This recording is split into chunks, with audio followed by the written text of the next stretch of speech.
Good evening, ladies and gentlemen. Heel Team 6 Wrestling is proud to present the Bodega Wrestling Podcast. So sit back, relax, and enjoy the ride. In 5, 4, 3, 2, 1.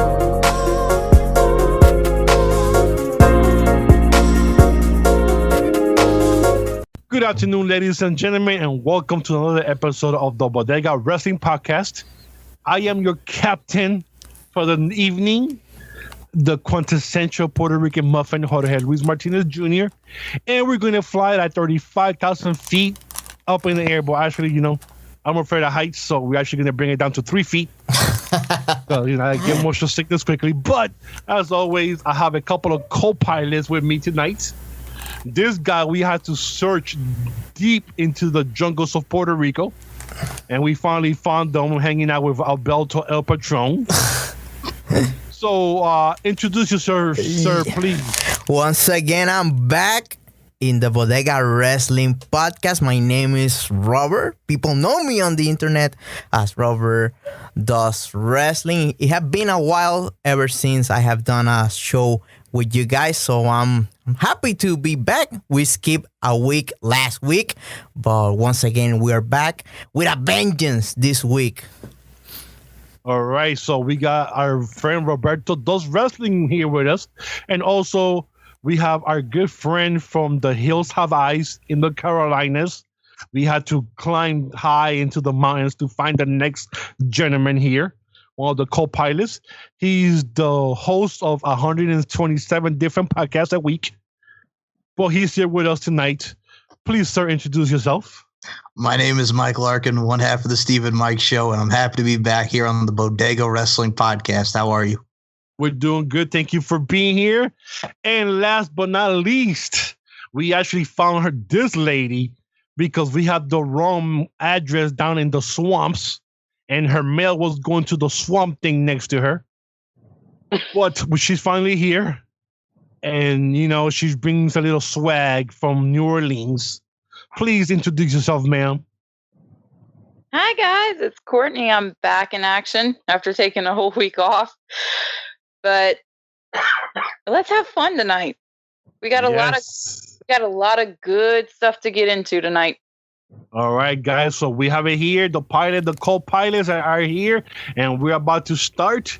And we're going to start with the biggest news of them all, which was last night's AEW pool party extravaganza, which was an hour of blandness, in my opinion. Hopefully, next episode, they'll do a 30 minutes show with the last 2 minutes being the biggest thing of them all. But it was still kind of good. We got to see at least more new wrestlers being added to the show. They have a partnership with AAA. They have more female wrestlers, and I'm looking forward to it. The biggest secret, which was not a secret, Kenny Omega has made his appearance, but the biggest secret is that he'll be wrestling against Chris Jericho, hopefully, at the Double or Nothing pay-per-view.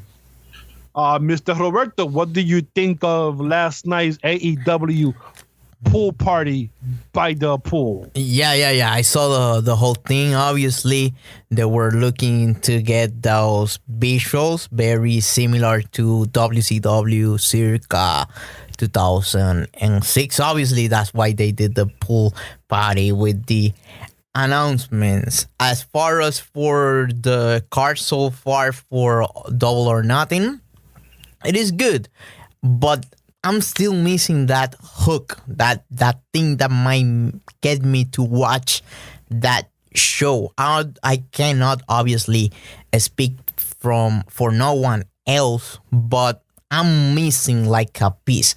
Also, Omega joining them, and obviously him being part of the upper echelon and being an executive of the company caught no one by surprise, obviously.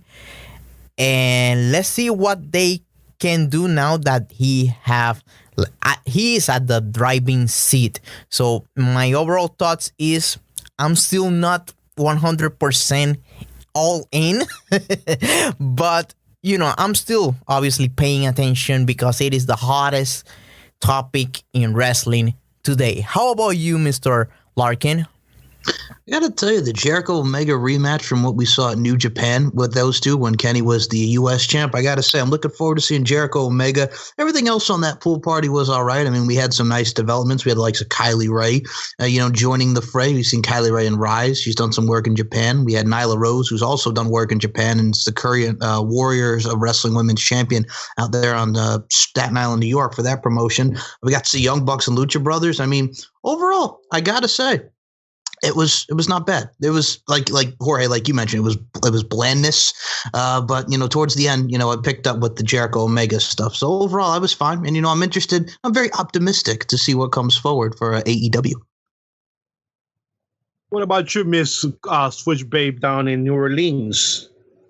I actually enjoyed the whole thing. And I mean, and I've got to be honest, I'm kind of biased when it comes to AEW because, like I've said before, me and the Bucks go back a decade now, and to get to see them and see Matt emotional and actually having tears in his eyes,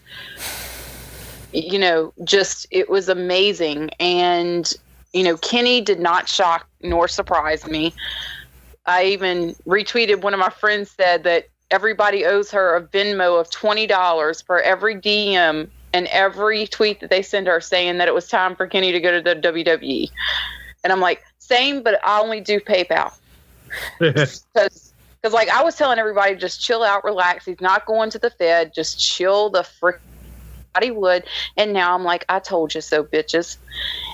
And that brings me to another one of the signees that hasn't been mentioned yet, Mr. Jimmy Havoc from, I believe he's from Dartford and Kent in England, and he is an amazingly talented guy. His promos are just fantastic. He is technically sound in ring. Yes, he's known mostly for his hardcore work, like CZW. He won Tournament of Death, but he does have a submission victory over one Zack Sabre Jr., who is one of the best technical wrestlers on the planet. Jimmy has over a decade of experience. He is a creative mind. He is going to be a good, solid addition to the AEW roster. Also, the matches I'm excited for because a lot of fans that didn't get to maybe see it before in person are going to get to see Jericho versus Omega. And one thing that wasn't mentioned as well is Bastard Pac versus Hangman Page. That match is going to be insane. So I just can't wait. And I'm optimistic and hopeful, cautiously optimistic and hopeful, because I know anything can happen. But yeah, but and I agree with you. And staying with the whole AEW thing, things that I found interesting was also the partnership with AAA in Mexico. So that is going to be good. We saw the Lucha Brothers jump the Young Bucks. One thing that I found interesting was Sammy Guevara, which is the cruiserweight champion in Mexico, how he came out and actually brought the AAA cruiserweight title with him.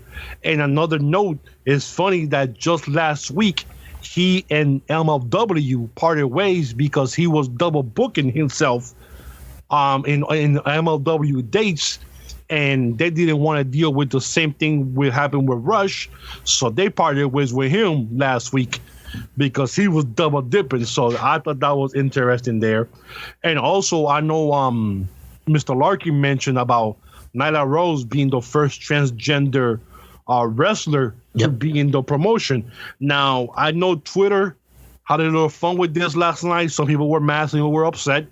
My question for you guys is, the Nyla Rose signing, do you think that's a stunt to bring in more fans from out there from the LBGQT society, or do you think that they're really gonna push her in the company to be a wrestler? Because now it's her and Sonny Kiss, who also got announced to be in the company. I mean, anybody could jump in and give us an answer.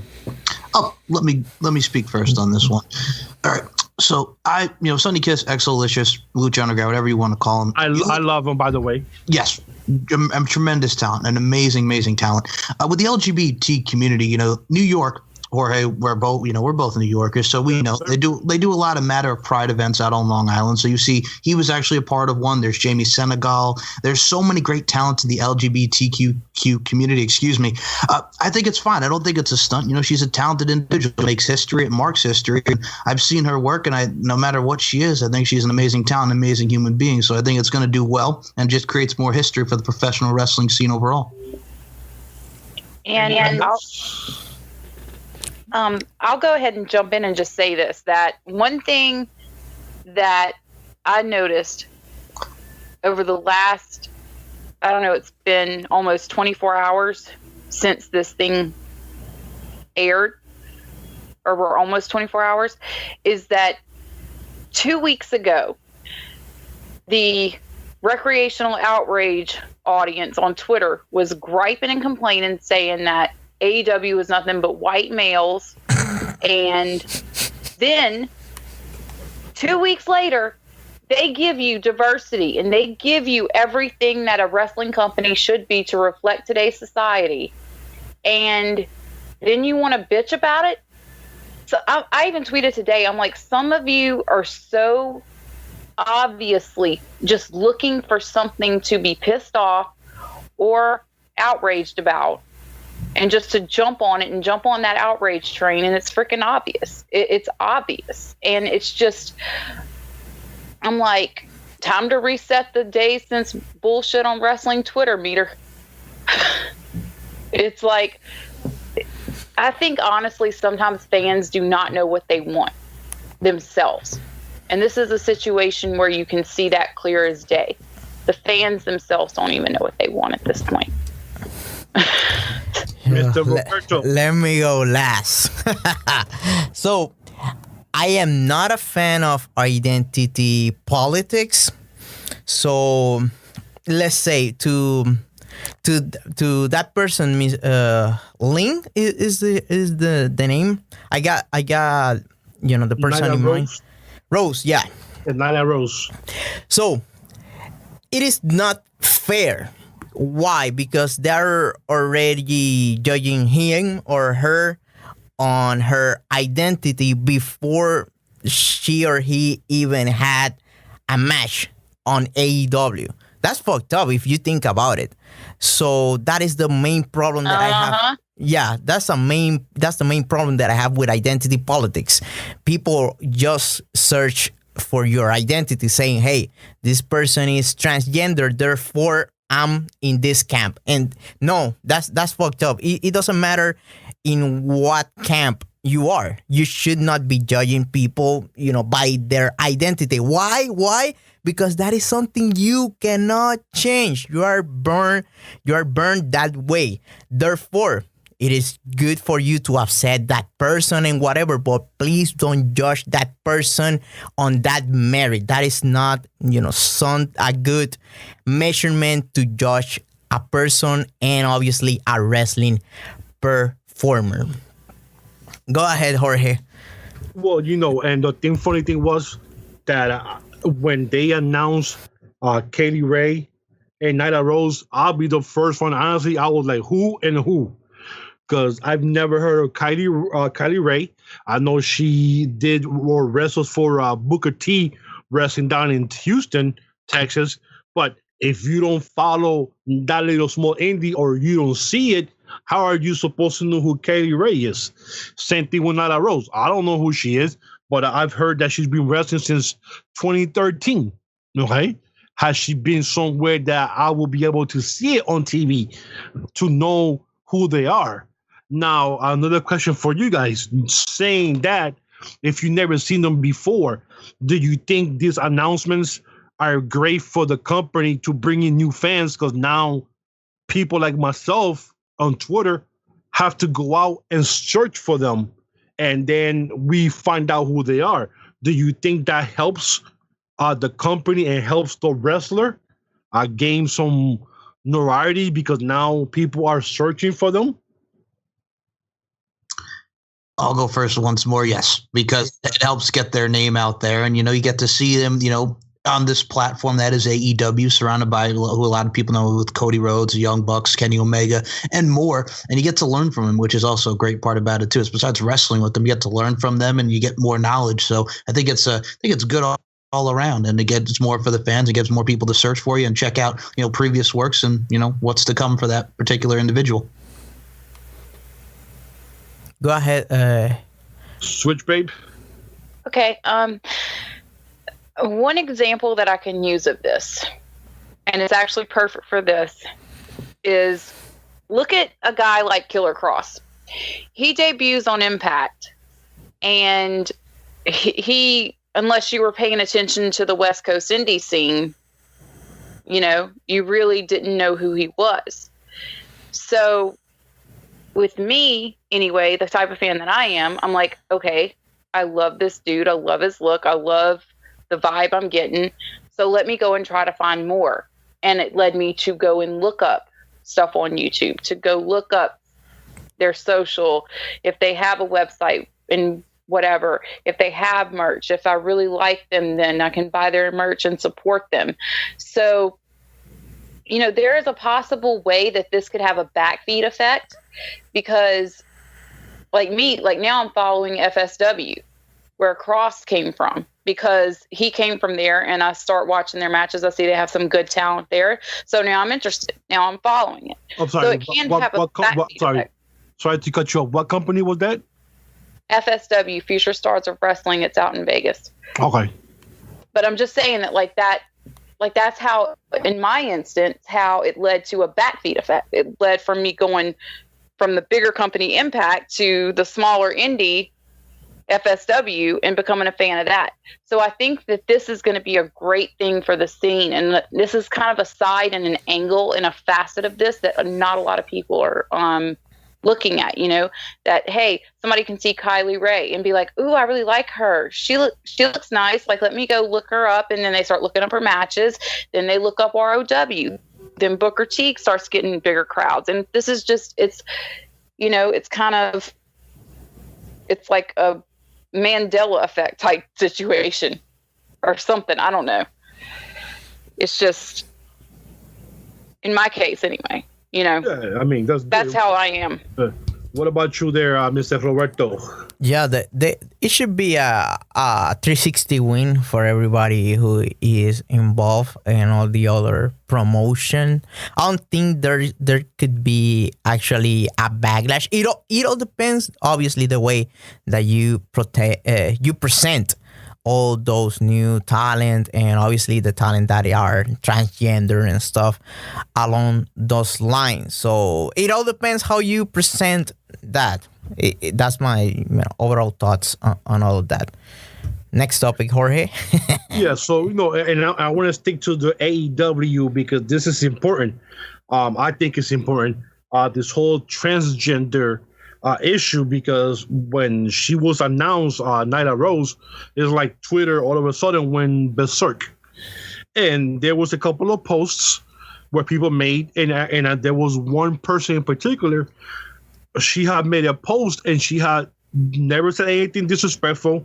She wasn't bashing anyone, but she said that how they mentioned her, instead of bringing in more bigger names to start and then bringing lesser names into the company, just like they did the opposite. They brought in lesser names in, and you're supposed to get excited by that.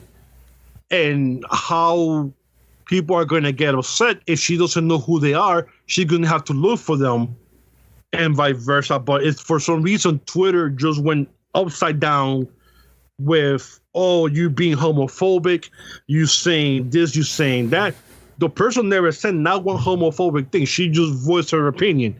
Now, do you guys think that this wrestling on Twitter, is it the young crowd, like the 25 and under, that just don't understand people like us?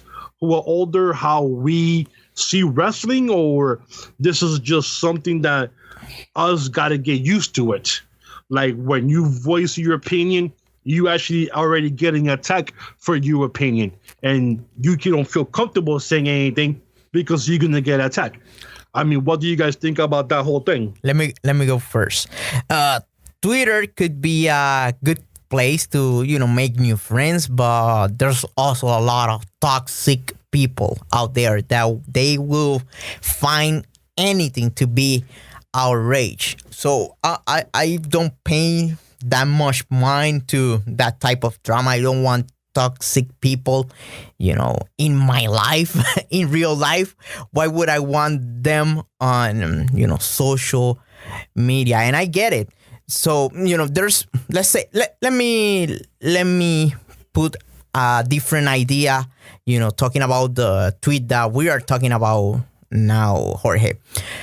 Let's say if you were to gather a lot of wrestling fans, you want to maximize your profits for, let's say, a AEW show, who would you bring in? I think that is a fair question.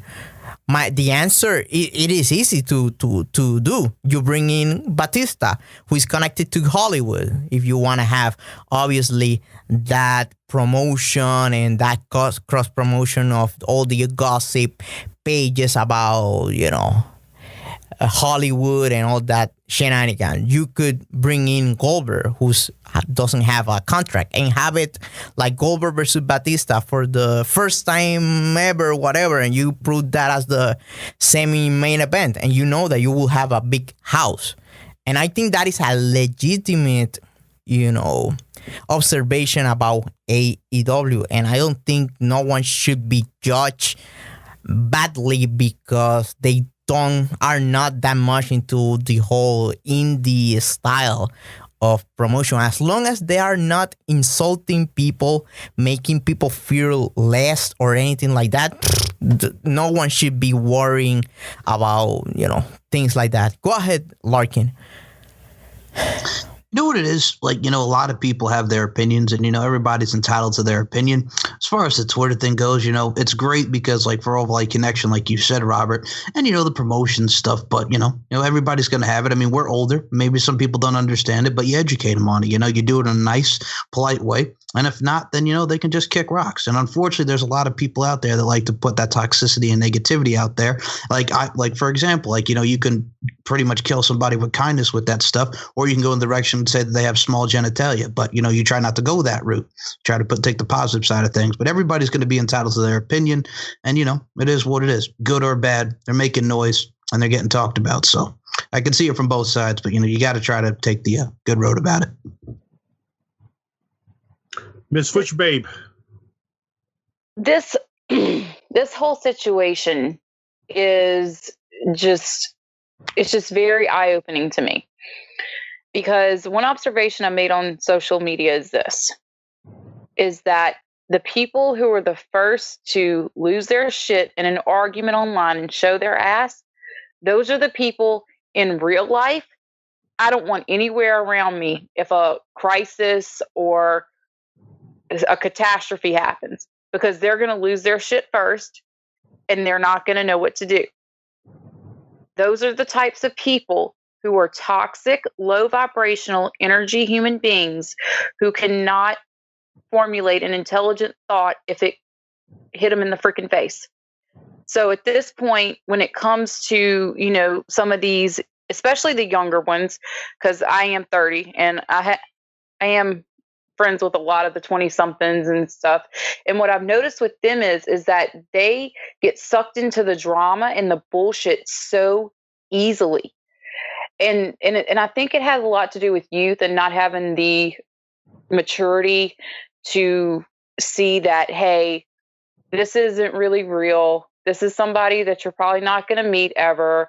Don't let it get to you. But no, it pierces their heart quicker than you can blink, and then their feelings get hurt, and let's go to World War III on Twitter over something because somebody made me mad. And that's why, I decided a couple of weeks ago to start, scaling back my involvement in a lot of this. And I'm going to tell you, ever since I feel more zen and more at peace within than I have in months. So it's just, it's whether you participate in it or not. And I just choose, like, if I see bullshit, I just look at it, make a face, like, for fuck's sake, and move on. And that's how I handle it. Well, those are the words to live by summer. But, I just want to, get all the AEW stuff in there, ask the questions so we know, because Twitter is a big part of wrestling, if we noticed. And either you're good on Twitter or you're bad on Twitter. Naughty. Right now, nice. I'm in the naughty list right now on Twitter. So, yeah, I'm in the doghouse. Why, I don't know, but yeah, for my opinions. But anywho, I think we spent enough time on AEW. So let's move on to MLW. My God, I'm all these alphabet letters. which Alphabet soup up in here. Yeah, or something. MLW, which is Major League Wrestling. And they held their super show last week with a 1 hour extravaganza live and in living color. And I thought that show was good. They had 2 matches, and my goodness, those 2 matches were amazing. The tag team match for the Lucha Brothers against the Hart Dynasty was amazing. And that finishing maneuver that had Davey Boy Jr. and Teddy Hart perform to end the match, insane. And they are the new MLW tag team champions. And we got to see Mr. Tom Lawler defeat Low-Key, my man. I miss him in Impact Wrestling, for the MLW Heavyweight Championship. And I don't know if anybody else saw that. If anybody has any comments about the matches? Anyone? I did see some clips of it. I got to say, you got a hell of a tandem with Davey Boy Smith Jr. Teddy Hart. You throw in some flying Brian Pillman Jr. in there. You have some greatness. And Tom Lawler, Low-Key. Yep. It's solid, man. And I think that also goes to, and I'll segue with this, Jorge, the whole MLW Impact, involvement. I mean, you see, like, they got a show together coming up. I mean, you got Tommy Dreamer and Conan. Also got a little bit of part in MLW as well behind the scenes. So I think that's going to make for something interesting, because it's kind of like about time, because a lot of Impact stars are on MLW and vice versa. So I think that makes for some fresh matchups in the future. Roberto, I don't watch MLW. I skip anything that have to do with them. So yeah, that's right. Yeah, you told me that. I'll tell you why. We will skip Roberto. He's having some issues right now with the jungles in Puerto Rico or something. So we'll skip him. Switch, babe. Did you get to see the show? I didn't get to see the show, but like Mike, I have seen the clips, and I have seen the clip of the GIF of that finisher with the New Heart Foundation, and that thing is awesome. Yeah. I love Brian Pillman Jr. to bits and pieces. He is such a nice guy. I've interacted with him several times online, and he is just a genuine sweetheart of a kid. And, like, his dad was one of my heroes growing up. I love Brian Pillman. And so it's kind of ironic that now, like, I'm kind of online friendly with Brian Pillman's son, and he is now a champion with Teddy Hart, of all people, and the Bulldog son. I'm like, I'm like, this is insane. This is like my childhood has come back in like a 2.0 type form, or next generation, and I love it. And Tom Lawler, I love filthy Tom Lawler. I love him to bits and pieces, dude. And I'm so happy to see that. And with the way that MLW and Impact are working together, that leads me to another thought. A dream match that I've seen a few people say, but not enough people say. You put, and y'all know where I'm going with this, right? But let's just throw it out there anyways. Killer Cross. Of course. Mixed martial arts background. Filthy Tom Lawler. Mixed martial arts background. You put those two in a ring together, I guarantee you are going to get some freaking magic. So Impact needs to kind of more work with MLW and kind of maybe get crossover there a few times. Like, I would love to see that. And there are some other opponents in MLW that he would do great with as well. One being Brian Pillman Jr., because like there's a lot of Pillman in Cross. So it would kind of be fun to see that in action, kind of see how the dynamic plays off of each other in the ring.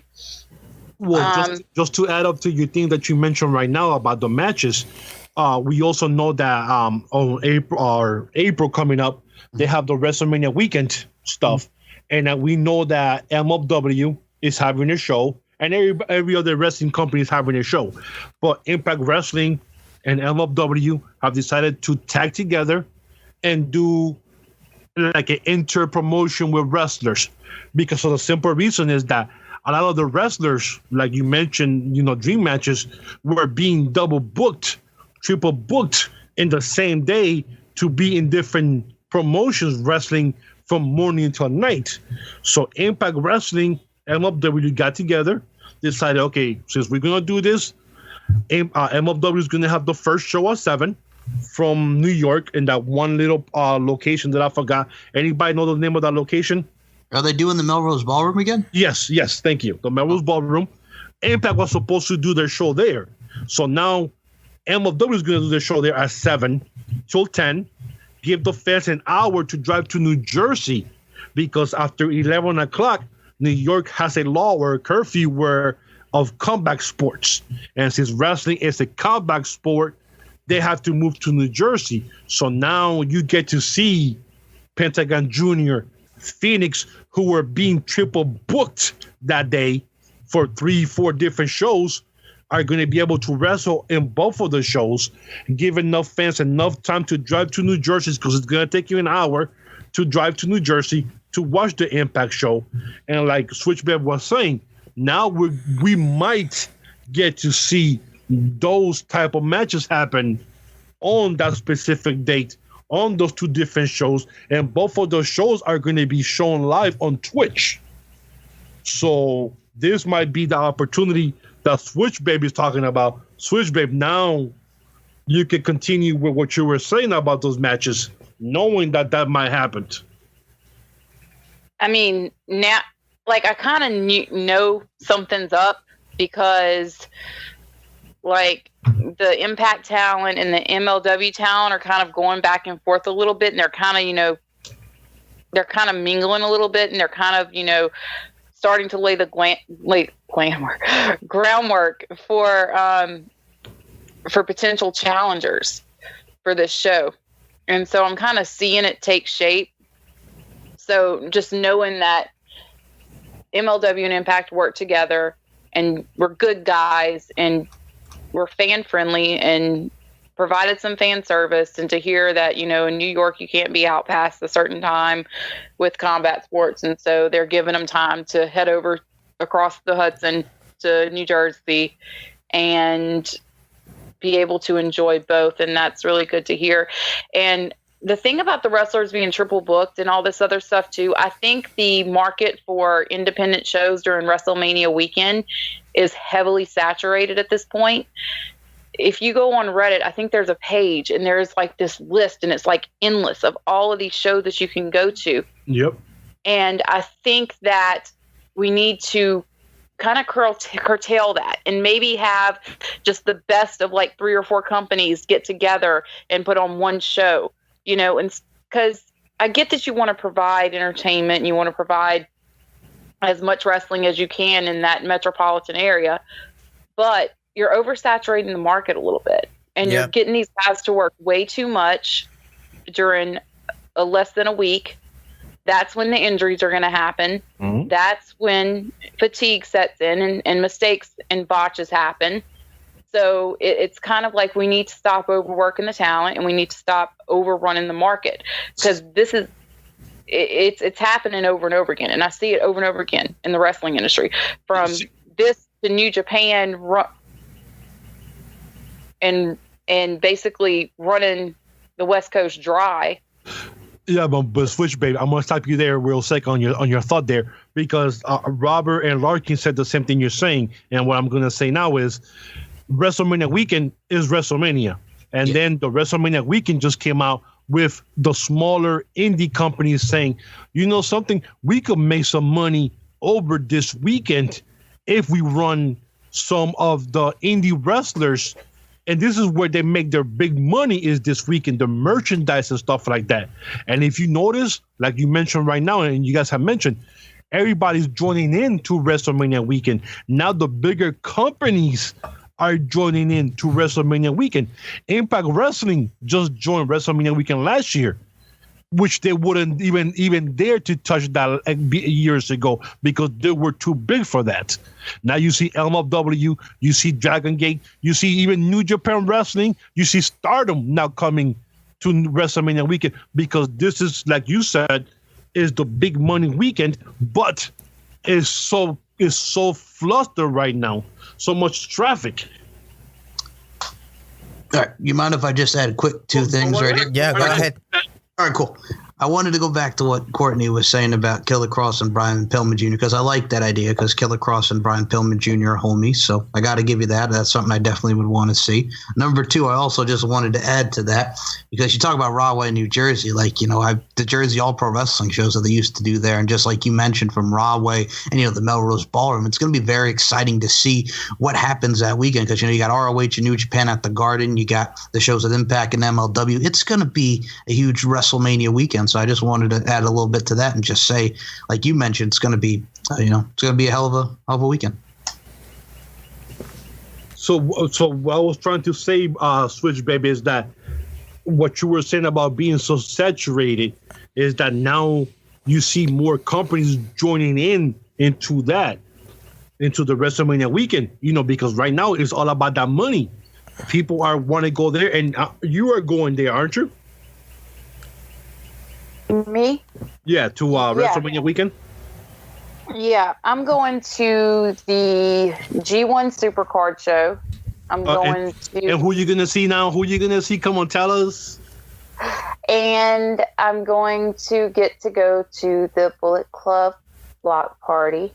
And who you gonna see? Who you gonna see?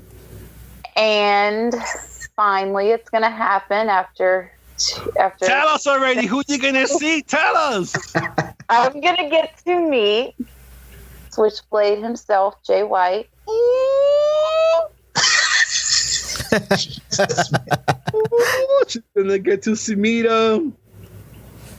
Yeah, I got the photo op and the autograph session too, so that way I got a chance to kind of see him twice because I think they're gonna do it like separately.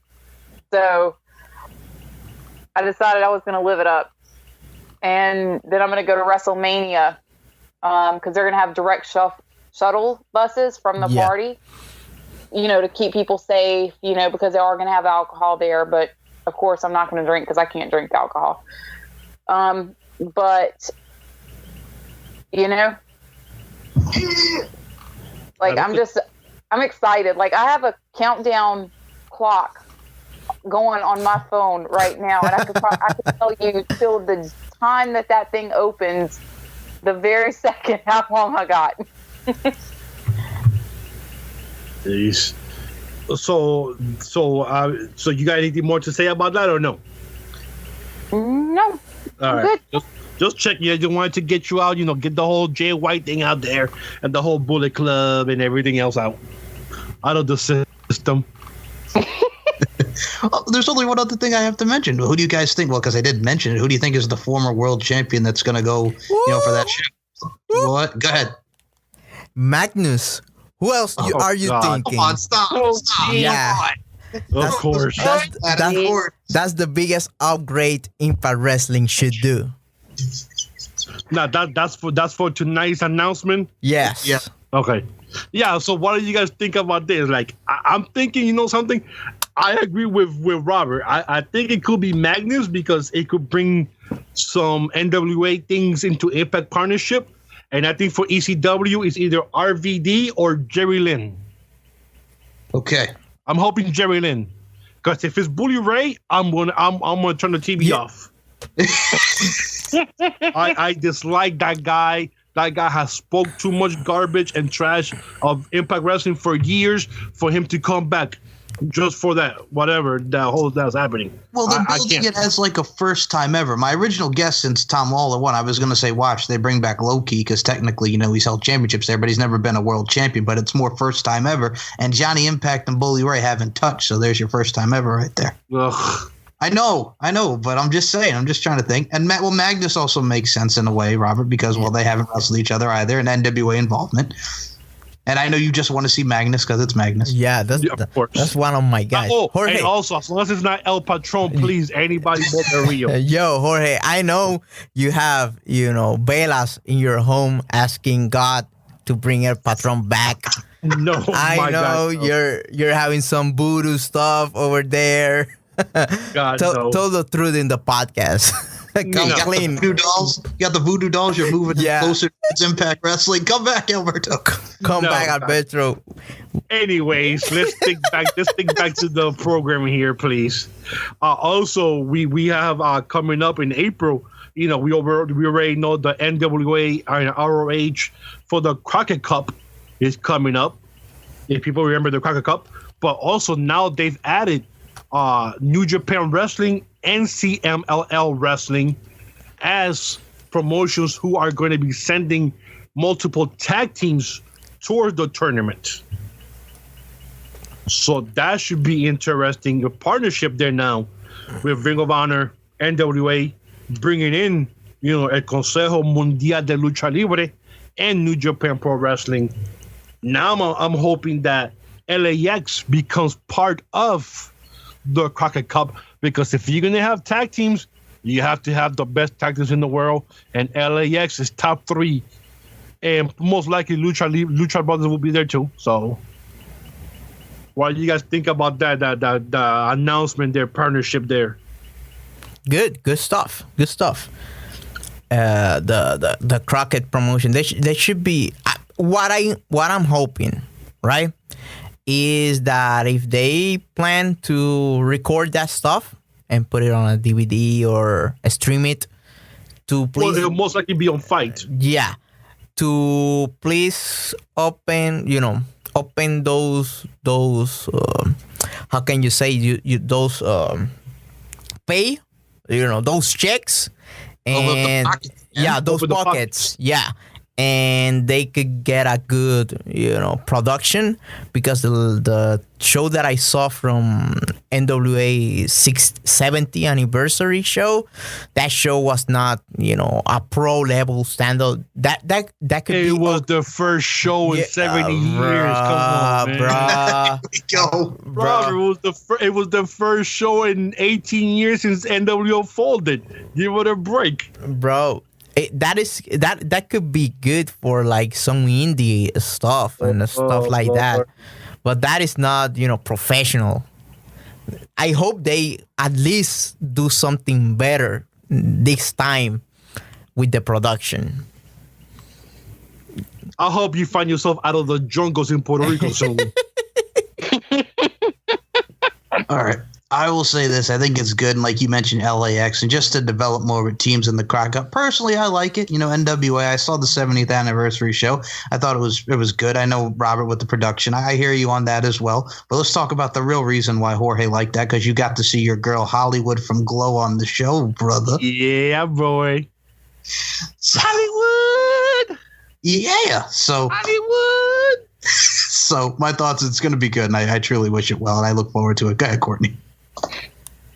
I pretty much have nothing really to add here. Like, the fact that we have like all of these companies working together for one event is nothing but a good thing for talent, because then you're going to get to see those crossover dream matches that you thought you would never get to see. And I think maybe with isn't ROH involved in this? Because if ROH is involved in this, you have the Sinclair television broadcasting company behind them, right?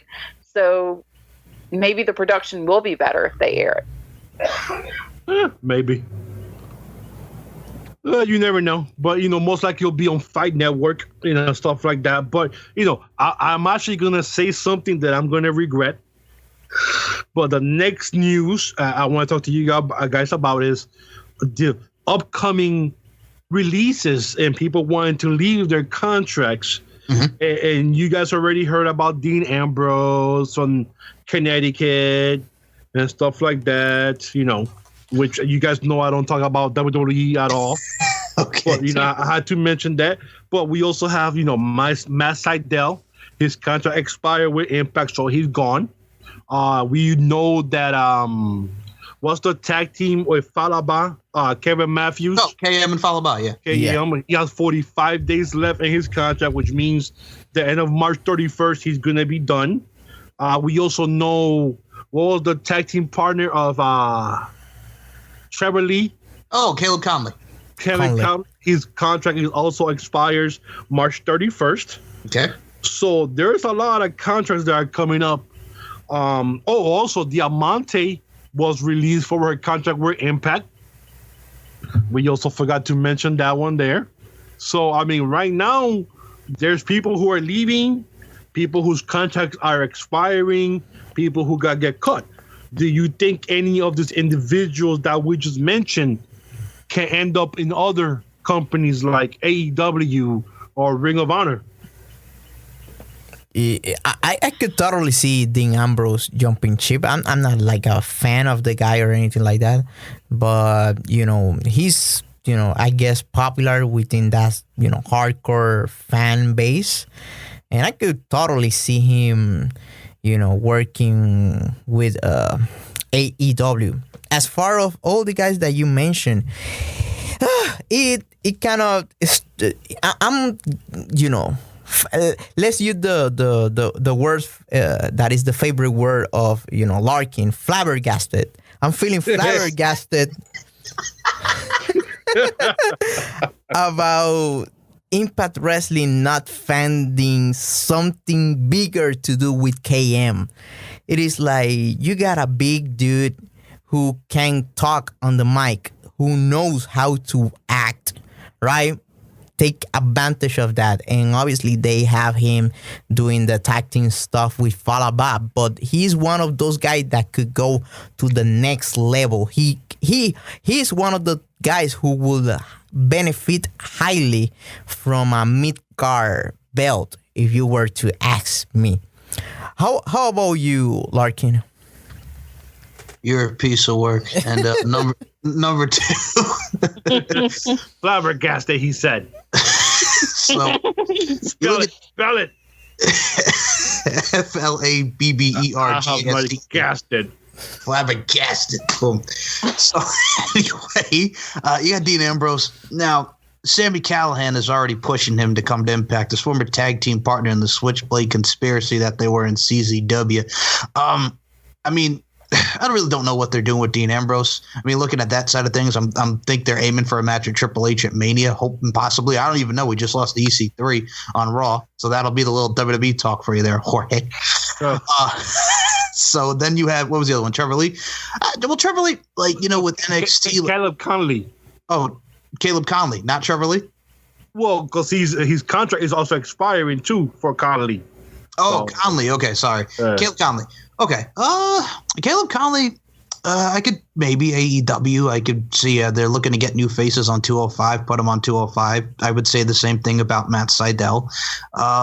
You know what it is too, man? AEW, whatever they do, I know that they're going to shine because they're amazing talent. So wherever they go, they go. As far as Diamante goes, I believe she's still the current reigning and defending Queen of Combat's women's champion. She defeated Su Yung for that title. Yep, she still is.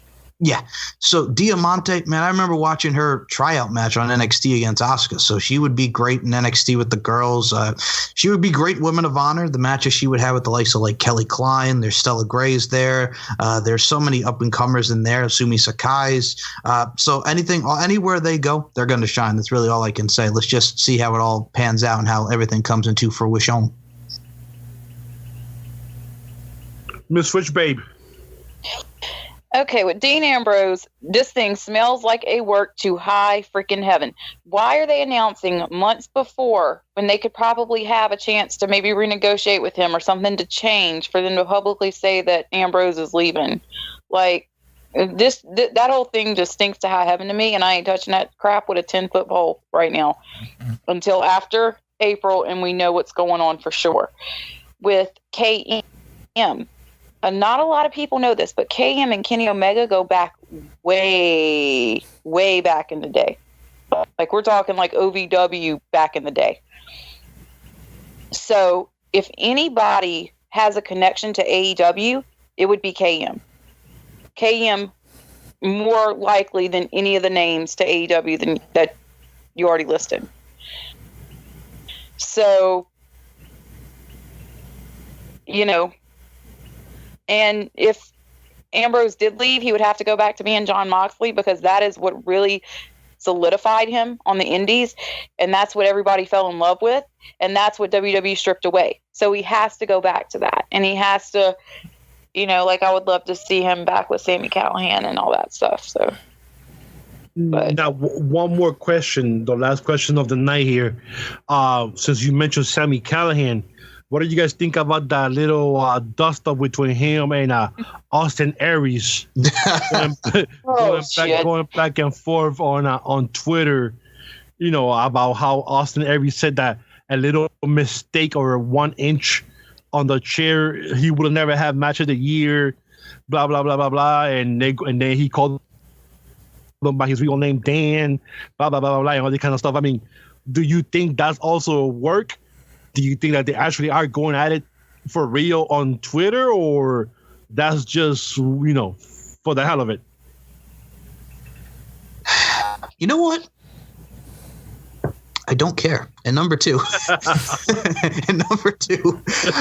got the vegan wonder that is Austin Aries. You got Sami Callihan, the draw.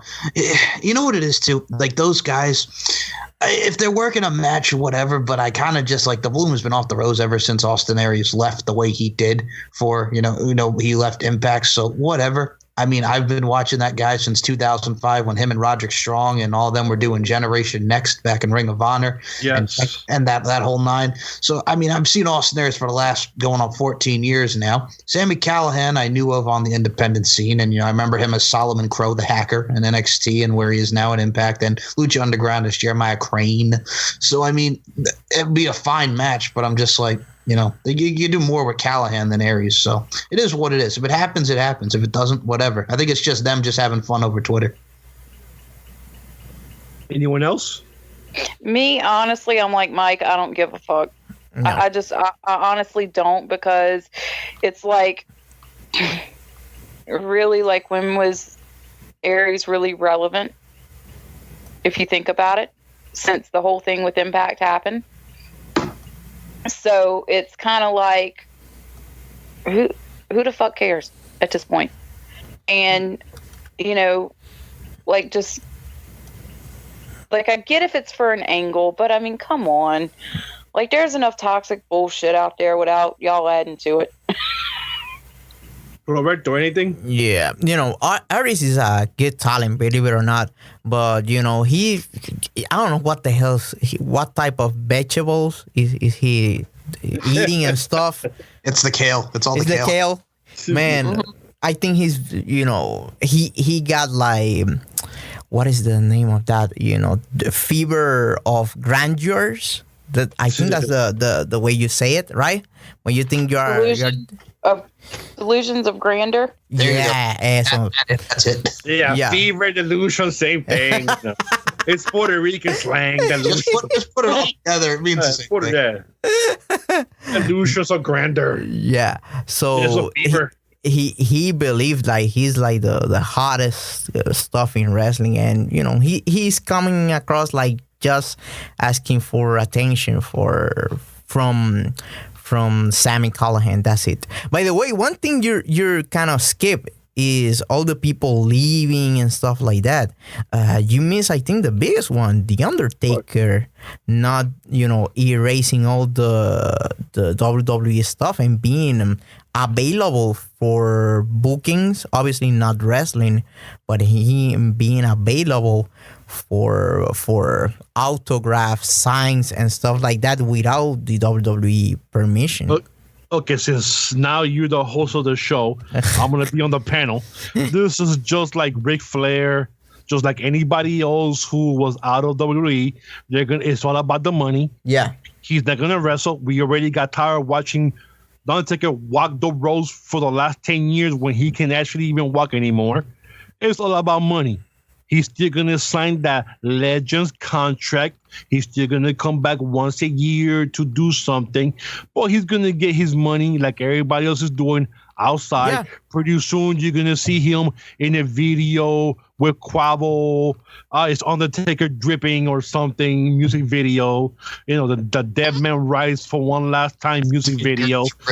Or something. Oh, I'm the Undertaker. Music video or something. He's gonna get paid like Ric Flair, everybody else. This is just another crap just to get. Oh, look, here's my email. Hit me up. I could come and sit there for $20,000 for every hour if you want me to.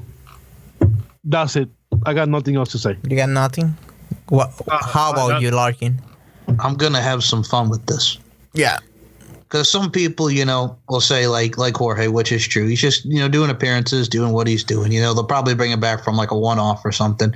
But, then there's other people that picture, the bright lights, just the entrance of it. Could you imagine him in Impact Wrestling? I mean, there was a guy also that started with a K back in the day. He used to wrestle a guy by the name of Kamala back in the WWE around 93, 94. They had a casket match because nothing says dream match for me than The Undertaker versus Congo Kong in the Impact Zone. So, but in all seriousness. But in all seriousness. Hey, I remember that match with Kamala, though. I know.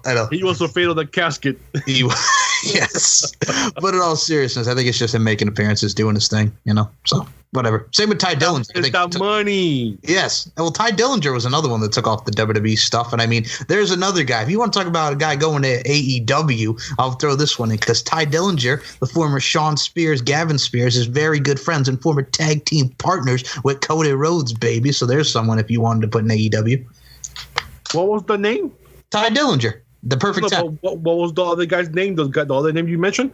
Oh, so when his real name is Sean Spears, but when he was he teamed with Cody in OVW, but when he was in WWE for the first time, he was Gavin Spears on the new ECW. He wrestled super crazy a couple times. Look at that. I never even knew that. And thanks to you guys, I just found out that Ambrose was Jon Moxley. Yes. I never even heard of him. Many years. Yeah. Never even heard of too. I saw him as a part of the Shield. That's when I found out who Dean Ambrose and Roman Reigns were. So, Summers, let us know about what do you think about Undertaker and Ty Dillinger? Money.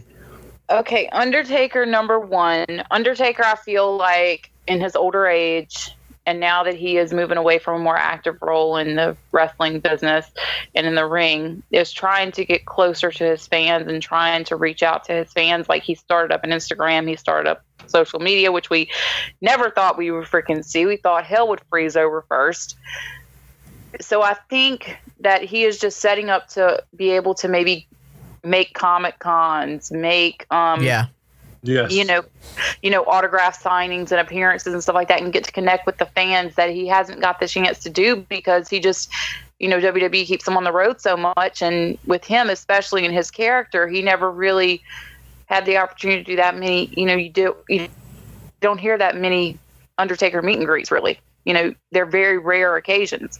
So I think that he is kind of, taking a step back from that role, and now he's just got like you said, the Legends contract, making the money, but he can still go and make more money by getting closer to it with his fans and his fan base. And I think that that's a desire that he has. A lot of guys, they do, like especially a character like him and a person like him, when they get older, they kind of realize, hey, I need to get back to the fans, and I need to go to these conventions and stuff like that. And I think that's really all that is. And I think everybody is just reading way too effing much into it. And some people are reaching way, way, way, way too far on some stuff. Now, Ty Dillinger, yeah, I could possibly see him in AEW, like you said, because of the Cody Rhodes connection. And, like I've seen, I think Cody or Matt and Nick, one of them was, corresponding with him, publicly on Twitter. So there is a possibility there. But, as far as Undertaker goes, this is all about him making money for personal appearances and stuff like that. This has nothing to do with him going to AEW. Hell no, y'all. Whatever crack or meth you were on, you need to quit smoking that shit right fucking now, because you have only one brain cell left at this point.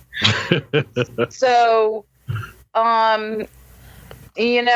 just that's just my general thoughts on it. And Ty Dillinger could possibly or not Ty Dillinger. What was it? Ty Dillinger. Yeah, Ty Dillinger. Yeah. Because see, with Ty Dillinger, like, he has been so many different names and stuff over the years that it's hard to keep up. It's like, dude, keep a steady gimmick for a while. I don't even count the Gavin Spears, because he was only on ECW for like 2 or 3 shows and then he was done. Like I said, he only wrestled super crazy on that new ECW that WWE had. Wow. Well, if I guess that's it. Now I know Summers had mentioned about Undertaker wanting to, get with the fans. Yeah, his fans are called Benjamin Franklin, and those are 100 of those. So yeah, that's his biggest fan right now in Comic-Con and all those signings he's going to be doing. Yes, can I get the 100 Benjamin Franklins to line up right here? But anywho, folks, I guess that's it. Anybody else got anything else to add? No, for people, obviously, to subscribe to the channel if this is the first time that you are here, and share this video and audio with your friends. That's the most important thing. How about you, Larkin? Just thank you all for listening, and just check out SM Show 1 on Twitter, and check out my latest interview with the interview queen herself, Alicia, too. It's all on my Twitter. Switch, babe. Courtney Summers. You boys sometimes. I love y'all. Not much, just that I just need to say this to the wrestling community as a whole. We all need to, pun very much intended, we all just need to breathe for a minute. We need to, reassess how we are, interacting with each other. Let's keep this positive, because this is an amazing, beautiful time for us to be alive, where we're seeing things that we never thought we would see before. 2019 is lit. Let's keep it that way, and let's keep it lit with positivity. And, it's just a matter of just being a nice person and just having common courtesy. And if you want to see my brand of social media, you can follow me at SwitchXQueen on Twitter and on Instagram, and that's where you can find me. Peace, love, and rock on, bitches. And folks, those kind words were for Connie Summers, and you can follow her on her pages for more inspirational quotes. And with that said, for Larkin, wait, hold on. What? You just did an interview. Promote your interview, bro. Whatever. I write all that stuff on Twitter. They could do it. All right. Anywho, the paper has been wrapped for Courtney Summers, for Michael Larkin, and for Roberto, who's still looking for a belt of the Rio somewhere in the jungles of Puerto Rico. I am your quintessential Puerto Rican muffin, and ladies and gentlemen, this has been it, and it's a wrap. We will see you again next week with more inspirational quotes from Courtney. Thank you, and have a blessed day. Goodbye. Bye.